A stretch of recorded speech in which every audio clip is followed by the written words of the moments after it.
So you're taking a class with Coalcracker. Woohoo! Like a cheerleader.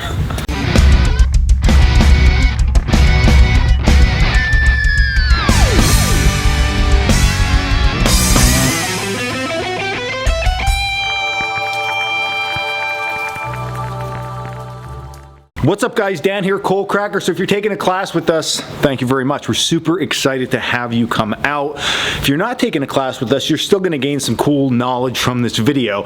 And what this video is going to be about is after you sign up for that class and you think, all right, this is awesome, I'm getting ready, I'm excited, you gotta start packing some gear. So it's gonna be about packing in the loadout for the specific class you're taking, in this case, basic bushcraft. And for you that aren't taking a course with us, shame on you, but here's the cool thing. You're gonna gain some information from this video because the loadout that we say you need to bring to the basic bushcraft class is a great kit to start people out with.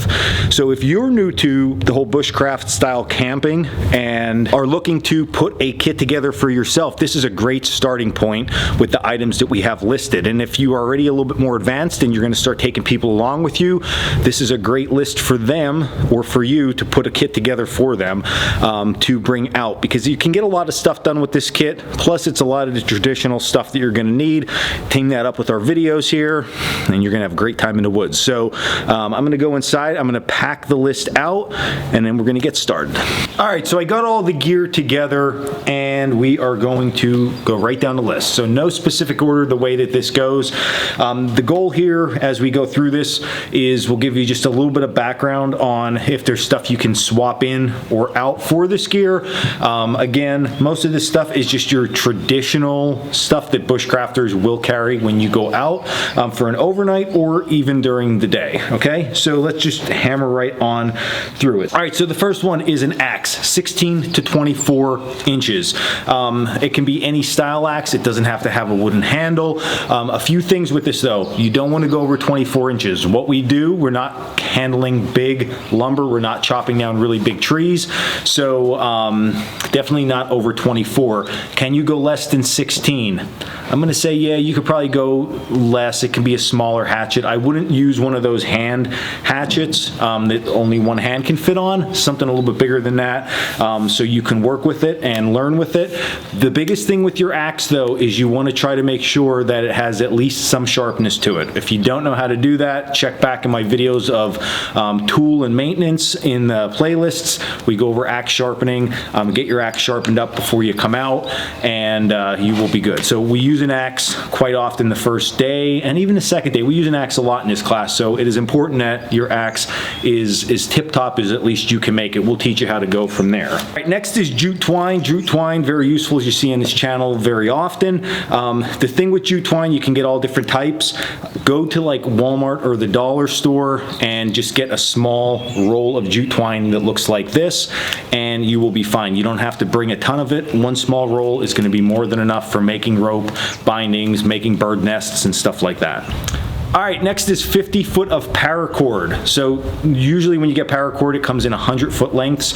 You don't have to prep that paracord at home. If you have prepped ridge lines and stuff like that, great, but just bring your hank of paracord. We give time to cut that. We talk about prepping all this stuff, so you don't have to run ahead and try to like game it at all. Just bring the 100-foot and we will get it taken care of while you're here.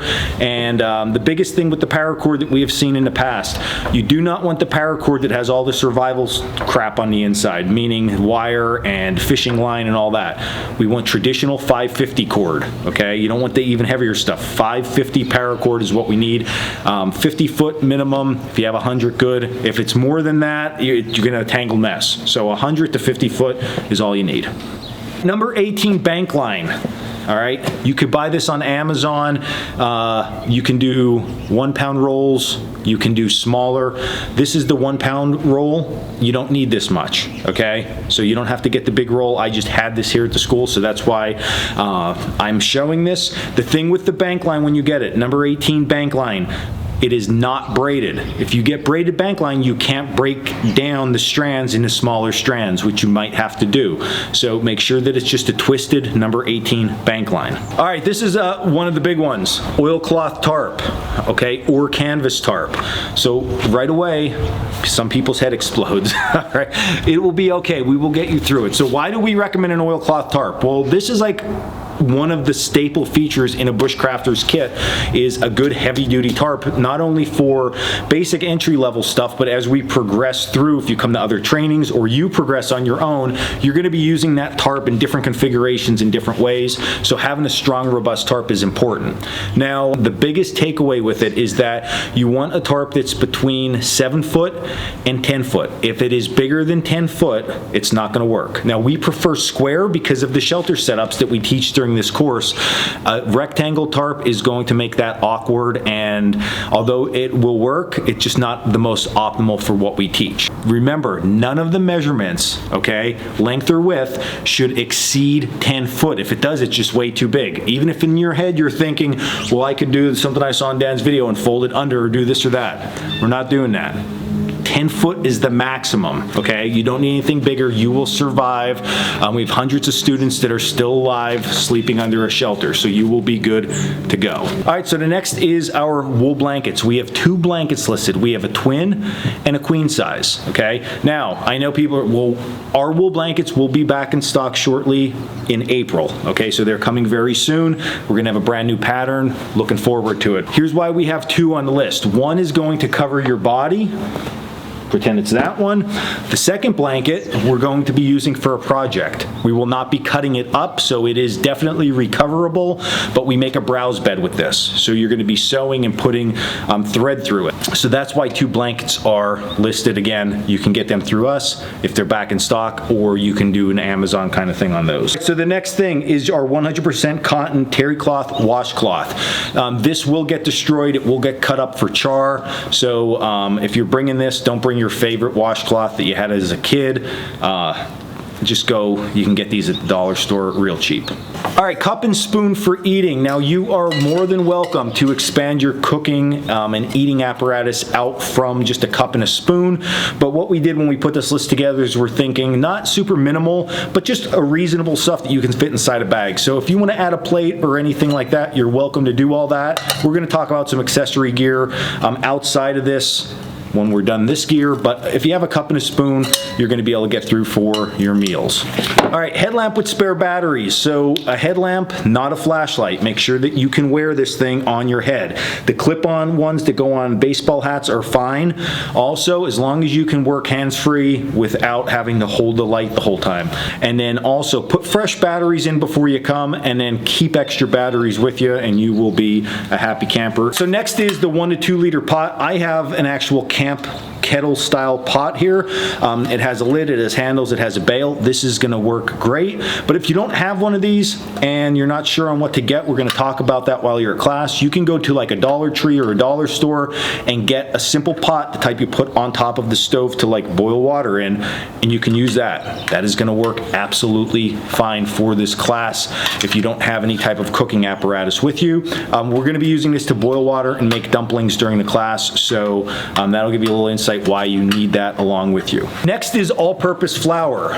So what I have here is the big bag of all-purpose flour. This is too much. You do not need to bring the entire bag of all-purpose flour. I think this is a 5-pound bag. You do not need 5 pounds of flour. We've had people carry these around. We've had these explode on people in their backpacks. It is wild. What you need is about 2 cups of flour in just a Ziploc bag will work just fine, and you will be good to go. That's gonna be more than enough for what you need. So don't show up with this, or we're gonna point our fingers and we're gonna laugh at you. All right, next one is a flint and steel kit. So that means a steel striker and a rock. Okay, if you've never used one of these, that's okay. That's why you're coming to a course. You don't have to be proficient with any of this stuff. We're going to teach you. That is the goal here. So a lot of people will bring ferrocerium rods. That is not a flint and steel kit. So it should be a rock and a metal striker, okay? And if you hit the 2 together, maybe you can or can't do this yet. When you hit them, you should get this little spark shooting off. That is what you need. That is a flint and steel kit. This is extremely important. Day 2, we are fire crazy, so you got to make sure you have this. Next up is additional flint, okay? So that is the rock that goes with the flint and steel kit, all right? Normally when you buy your flint and steel kit, you're going to get a rock with it, but you want to get additional flint. These are hard to hold up, and they're dark, so you're going to get additional flint. The reason why is because if you're learning or we're working through different things, the flint rock itself, okay, is going to chip and the edges are going to get dull. When that happens, this is then a disposed item. There's nothing you're going to do with that. So you're going to move on to a new stone. And sometimes, to be honest, a lot of people struggle with one stone, they get a different one out, and they're like pouring sparks off. So it's important you get some of them. All right, tin container to make char. If you watch my recent videos, we talked all about char and Altoids tin. Altoids tins will work fine. Something that is pocket-sized is more than enough. Don't bring a big cookie tin unless there's cookies in it that you can share with us. So you don't need char, you don't need to make char, you just need a tin to make char when you get here. So if you never did that, that's not a big issue. Just bring the tin with you and we will get you moving in the right direction. All right, Yuko Stormproof matches. I would recommend you get this brand. All right, the only other brand that I would say is replaceable for this is the Zippo matches. Don't bring the old white case lifeboat matches. Those things are absolute trash. And do not bring kitchen matches. You need to bring the good stormproof matches with you. These things are not expensive, and you're gonna get good use out of them. All right, the next 2 items are needles. So I wanted to get a little bit closer to the camera so you can see what we're talking about here. So we have something called crafting needles, and we also have an S needle listed. Okay, so crafting needles, although we have different styles on our website, okay, are straight needles. Now there are a ton of different types of straight needles. So if you're going to just go to a Walmart or a Target and buy this stuff, just get the variety pack of straight needles. Make sure that they're like more robust though. Don't get real fine ones because we're going to be sewing leather and we're going to be sewing wool. So if they're too small and thin, like for a cotton shirt, it's not going to work right. So you want to make sure that the needles are a little bit more robust. As you can see here, okay, those needles are a little bit heavy duty. And then what we also have here in the mix is what we call an S needle, because of the curves to it. So you can see the curves there on that S needle. This is a very important needle that you're going to use a ton, and they're not really expensive. The needle itself, you can put your finger behind and you can drive through. So when we get to the leather working portion, the S needle comes in super, super handy. And honestly, when it comes to even sewing wool and stuff like that, I'm a huge S needle fan. I think that they're absolutely great needles. So get one and you will be happy you did. So next thing is a notepad and a pen or pencil to take notes. A lot of people like taking notes in classes and being able to exchange information and stuff like that. So it is important that you have that along with you for things. If you are like, I want the best, okay, right in the rain is going to be a really, really good option, just because if it isn't raining, we're not training kind of thing, it's probably going to rain while you're here. That's just the gist of it. But right in the rain makes a really nice, they make little folders and everything. The paper holds up really well, and that way while you're out in the field, if it's wet and rainy, you can still make notes and nothing's going to get destroyed. And then last but not least is your backpack. Okay, so something that you can carry this equipment with you into the field is going to be the best option. Now there's one little nuance to that. You don't have to pack both wool blankets. I want you to pack inside or on your pack the wool blanket that you're going to be sleeping with over you. The wool blanket that's going to be underneath you that we're using for a project, you can keep that in your vehicle when you first arrive at the school, and then when we get to that portion of the class, by all means you're welcome to grab that, okay? So everything else should be able to fit reasonably in a backpack. You shouldn't need anything much larger than something that's like this size, so like torso sized, okay? You don't need a huge hiking backpack or anything like that, and the reason for that is because you're going to be carrying this gear around with you both days, all right? And then on the third day, we pretty much wrap up in the morning. So this gear should be able to fit in a reasonably sized backpack that is very, like, easy to carry through the woods for the day. You shouldn't feel like you're hiking Mount Everest when you do this. Now that's the gear that you need for the class to complete the class successfully. So it's really not that bad of a list. And again, if you are not coming to a class, this is a great kit to put together for kids or loved ones or anybody else that you're taking out in the woods with you, because they can do a lot with this kit. You can do a lot of projects with this and enjoy yourself. Now, there's like two more sort of segments to this. One is going to be things that you might be thinking about, like, well, what about this? What about we're going to cover that, and then I'm going to give you some advice on some additional things that you should get and keep inside your vehicle just in case. All right, so what you're going to notice is we didn't mention food, change of clothes, or anything like that in this bag, and the reason for that is you should come dressed appropriately to the class for the weather conditions. So you can look up Ringtown, Pennsylvania, and look up the weather forecast, and it's usually pretty accurate. I mean, close. I mean, you might get some rain or this or that, but generally you should be dressed appropriately to spend 2 days outside in that weather environment. Now, as far as additional clothes, just leave them in your car. You will have access to your vehicles after we get camp and stuff like that set up. So don't pack all that stuff and lug it around all day. There's just really no reason for it. Same goes for food.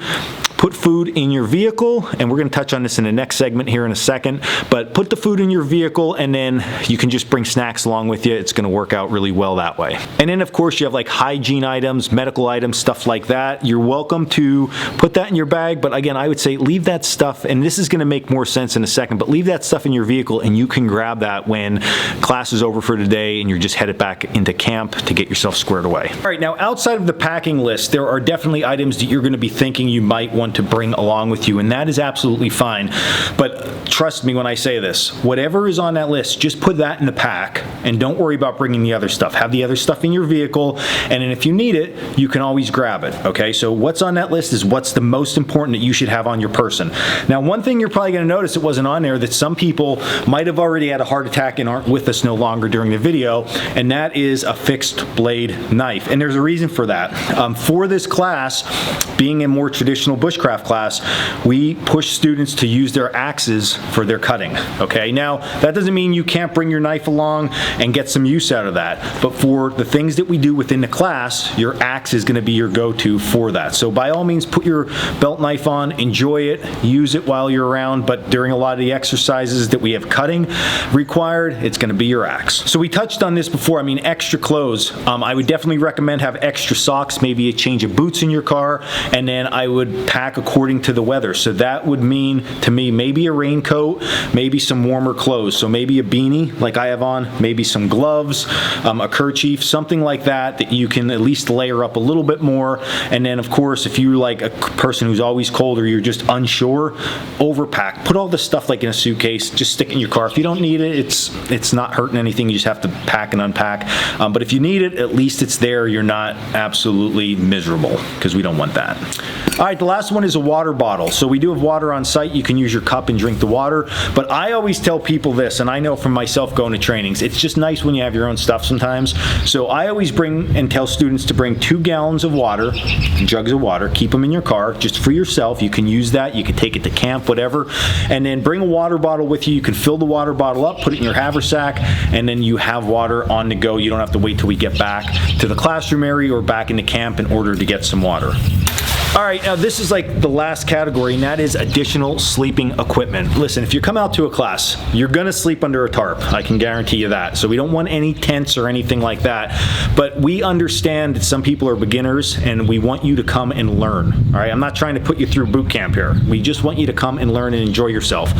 So if night 1, you're really struggling, even night 2, it's really struggling, or the weather dramatically changes, I'm okay with people having some additional stuff, okay? And we talk about that during the class. So if you have a sleeping bag, throw your sleeping bag inside your vehicle just in case, okay? If the wool blanket thing's not working out after night 1, or the temperature drops severely on the early year classes, or like later towards like December and stuff like that, we'll let you bring your sleeping bag out, all right? It's not the end of the world. It's a fun time out here.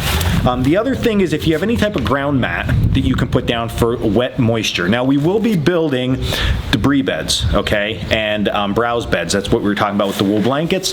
So that is going to work in place of that. But if it's like monsoon rains, although they will work, it's nice still to have something else to put down on the ground. So gum blankets or even plastic sheeting, keep that with you if you have it. You don't have to have any of this stuff, but if you have it, bring it, keep it in your car, and you'll be good.